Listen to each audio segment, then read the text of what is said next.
नमस्कार फ्रॉम स्वाधीन वेलनेस।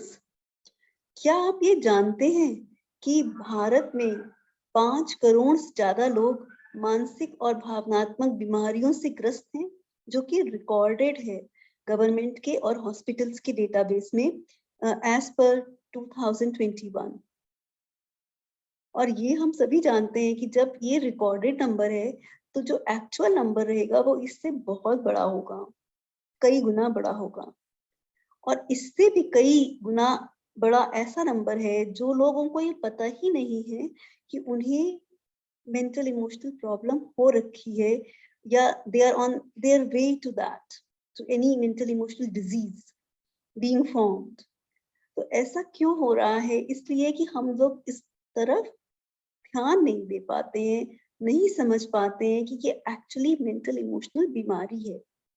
अगर कोई कार्य नहीं करना चाहता हमारे परिवार में, हमारी टीम में, उसका एटीट्यूड बदल रहा है, तो हम सोचते हैं कि उसका नेचर बदल रहा है, उसका कुछ स्वार्थ आ गया है इसमें। ये नहीं समझ पाते हैं कि एक्चुअली वो बीमार हो रहा है, उसके अंदर डिप्रेशन आ रहा है। तो ये एक बहुत बहुत महत्वपूर्ण विषय है और हम सबको समझना चाहिए कि मुझे या मेरे परिवार में, मेरे बच्चों को, मेरे माता-पिता को, मेरे फ्रेंड सर्कल में किसी को मेंटल इमोशनल बीमारी तो नहीं हो रही है। और अगर ऐसा हो रहा है तो उसको हम जल्द से जल्द देखकर और जल्द से जल्द उसका इलाज घर पर बहुत सारे ऑल्टरनेटिव तरीकों से, नेचुरल तरीकों से करना शुरू कर सकते हैं, जिससे उसको रिवर्स किया जा सके। ये बातें मैं आपसे वीडियो के एंड में बताऊंगी, लेकिन आपको अभी ये बताऊंगी कि किस प्रकार से हम ये समझ सकते हैं कि मेंटल इमोशनल बीमारी है। इसके लिए हम लोग 3 इंडिकेटर्स डिस्कस करेंगे और उसकी डिटेल्स में भी जाएंगे। तो आप कृपया करके वीडियो के अंत तक इसे जरूर देखिए, और अगर आपको इसमें कुछ यूजफुल इंफॉर्मेशन लगे तो उसे आप नोट करें, या फिर आप स्क्रीनशॉट लेकर हमारे माइंड मैप का और अपने पास रखें। ठीक है, तो हम अब आपको माइंड मैप दिखाते हैं और आगे बात करते हैं।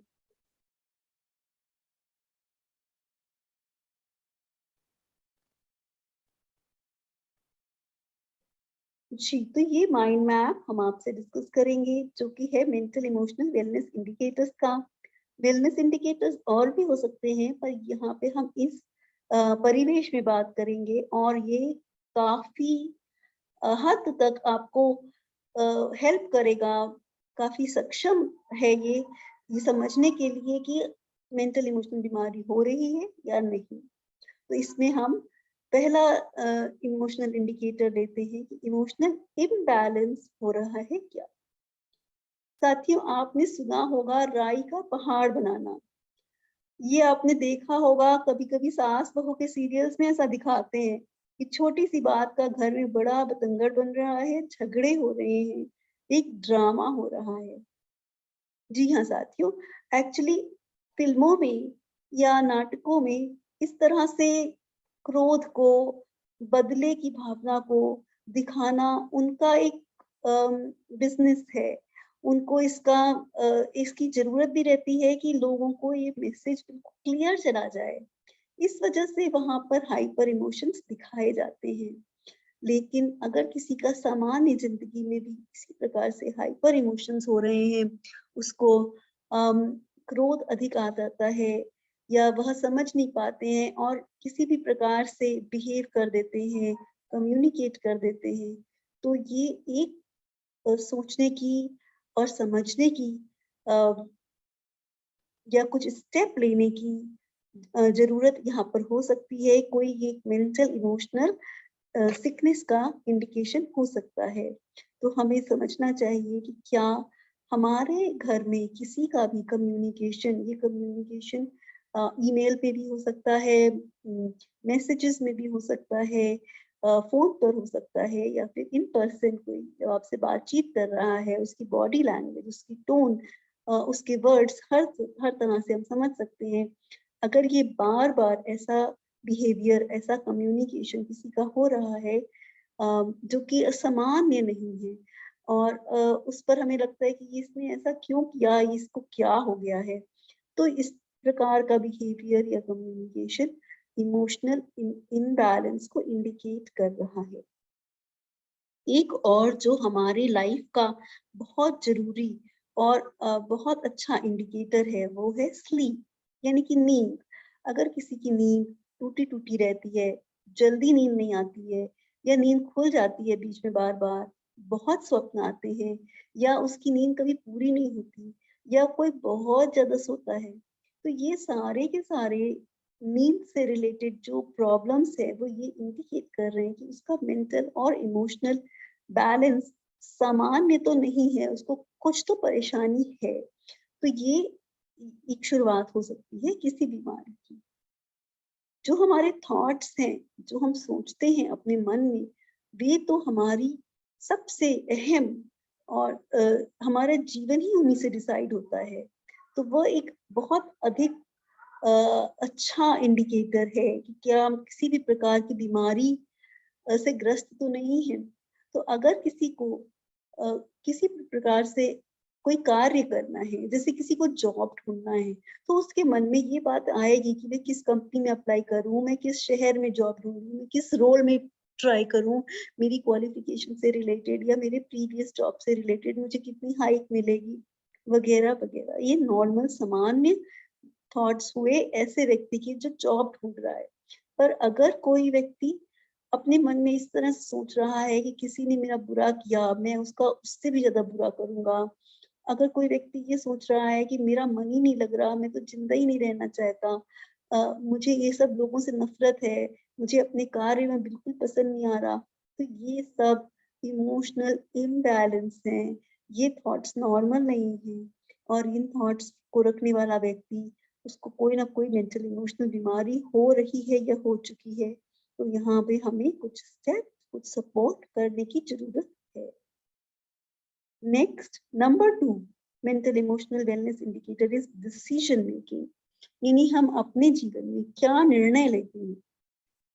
साथियों, निर्णय लेने के लिए हम ये सोच लेते हैं कि बड़े-बड़े निर्णय, बड़े निर्णय जैसे कौन से कॉलेज से पढ़ाई करेंगे, कौन से सब्जेक्ट्स लेंगे, क्या करियर बनाएँगे, शादी से रिलेटेड वगैरह। ये बहुत बड़े जो निर्णय होते हैं, इनमें सभी को समय लगता है, ये सोच समझ के ही करने भी चाहिए और ये तो कई साल में एक बार के निर्णय होते हैं। पर यहाँ पर जो निर्णय की बात हम कर रहे हैं, ये हमारे लाइफ के रोज़मर्रा की ज़िंदगी के छोटे-छोटे डिसीजंस जो हम बार-बार लेते हैं, उनसे रिलेटेड है। कोई लोग ऐसा होता है कि सुबह जब हम उठते हैं, तो हम कितने बजे उठेंगे एक निर्णय हुआ। हम क्या कार्य सबसे पहले करेंगे, अपने ऑफ़िस का या अपने घर का, ये एक निर्णय हुआ। हमें कहीं जाना है तो हम कौन-सा रास्ता चूज़ करेंगे, ये भी निर्णय हुआ। कौन से व्हीकल से जाएँगे, हाँ, अगर ये वीडियो देख रहे हैं तो हम अपना समय बाकी सब जगह से हटाकर यहाँ पर दे रहे हैं। ये एक निर्णय है जो हम जिसके लिए आपके शुक्रगुज़ार भी हैं और आशा करते हैं आपको इससे हेल्प भी मिल रही है। पर आपने ये निर्णय लिया हुआ है। तो ये निर्णय जो हैं अ, ये हमारी लाइफ़ को डिफ़ाइन कर रहे हैं और ये अगर किसी व्यक्ति को निर्णय लेने में बहुत तकलीफ़ हो रही है, बार-बार उससे सोचना पड़ रहा है, ओवरथिंकिंग की आदत है और उससे डर लगता है मुझसे गलती ना हो जाए और अक्सर उससे गलती हो जाती है। यानी कि वो ऐसा डिसीज़न ले लेता है जिससे उसे या जिसके लिए उसने डिसीज़न लिया उसको बहुत प्रॉब्लम हो जाती है। यानी अगर उसको कुछ अम, ऐसा कोई कार्य है जिसमें किसी के साथ टीम में कार्य कर रहे हैं, मिल-जुल कर और उसे बहुत क्रोध आ गया और उसने ऐसा कुछ अम, स्टेप ले लिया जिससे दूसरा व्यक्ति बीमार हो गया, मार-पीट करी उसने, तो ये एक गलत निर्णय लिया गया और गलत स्टेप लिया गया, जिसकी वजह से दूसरे को बहुत हानि हुई। तो ये एक रॉन्ग डिसीजन मेकिंग हुआ जो कि मेंटल इमोशनल वेलनेस का इंडिकेटर है कि कुछ प्रॉब्लम है इस व्यक्ति में। इसी प्रकार से कुछ व्यक्ति ये डिसाइड कर लेते हैं कि हमें सिगरेट पीनी है या हमें मोबाइल के गेम्स खेलने में बड़ा मज़ा आता है, हम गेम्स खेलेंगे या फिर हम बार-बार इंटरनेट मोबाइल पे कुछ लोग बहुत समय देते हैं, तो ये सब इससे एडिक्ट हो जाते हैं, यानी उन्हें होश भी नहीं रहता और वो अपने कई कई घंटे इन डिवाइसेस पे या स्मोकिंग में या इस तरह की और एडिक्शंस में लगाने लगते हैं।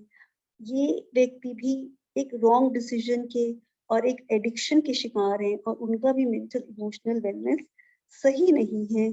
वे गलत दिशा में जा रहे हैं, उन्हें भी जरूरत है सपोर्ट की या अपनी देखरेख करने की।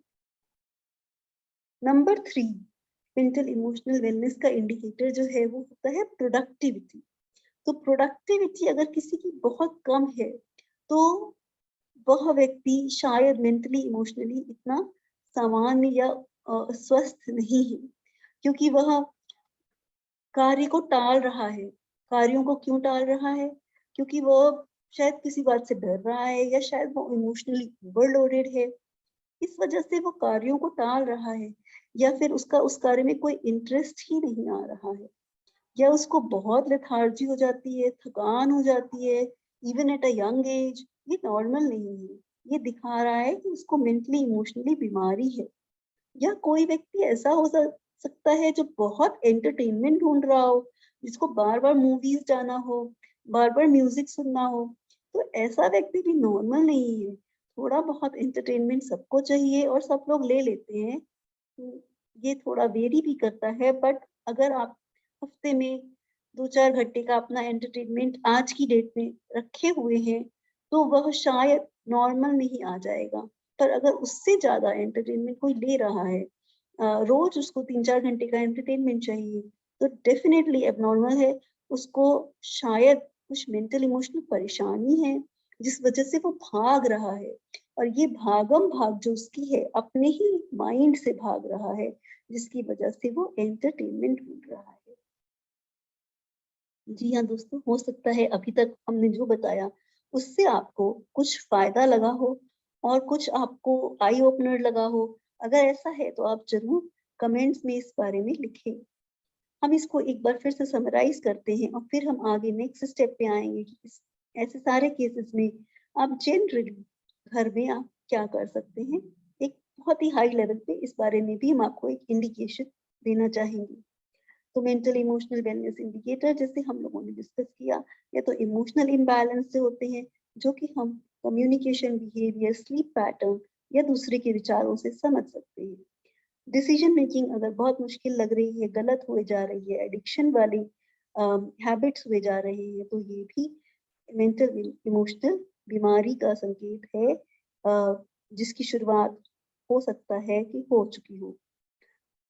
प्रोडक्टिविटी अगर सही नहीं हो पा रही है, इंसान का काम अ, इंसान का मन कामों में नहीं लग रहा है अपने, बल्कि उसको टाल रहा है, उसको आलस आ रहा है, वो एंटरटेनमेंट बार-बार ढूँढ रहा है, तो उसको ज़रूर कुछ मेंटल इमोशनल बीमारी होने के संकेत हैं या कि उसकी शुरुआत हो चुकी है।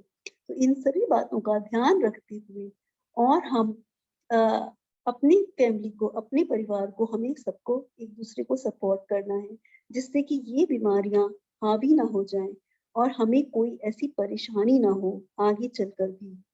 क्योंकि आगे चल के फिर जो दवाइयाँ होती हैं वो बहुत साइड इफ़ेक्ट्स भी कर सकती हैं एलोपैथी की या केमिकल मेडिकेशंस कोई भी।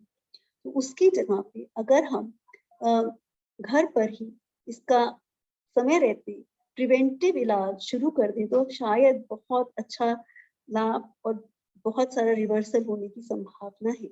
इस केस में आप योगा कर सकते हैं, प्राणायाम कर सकते हैं, मेडिटेशन कर सकते हैं। सभी हम लोग ये शायद जानते हैं, पर इनके लाभ अत्यधिक हैं।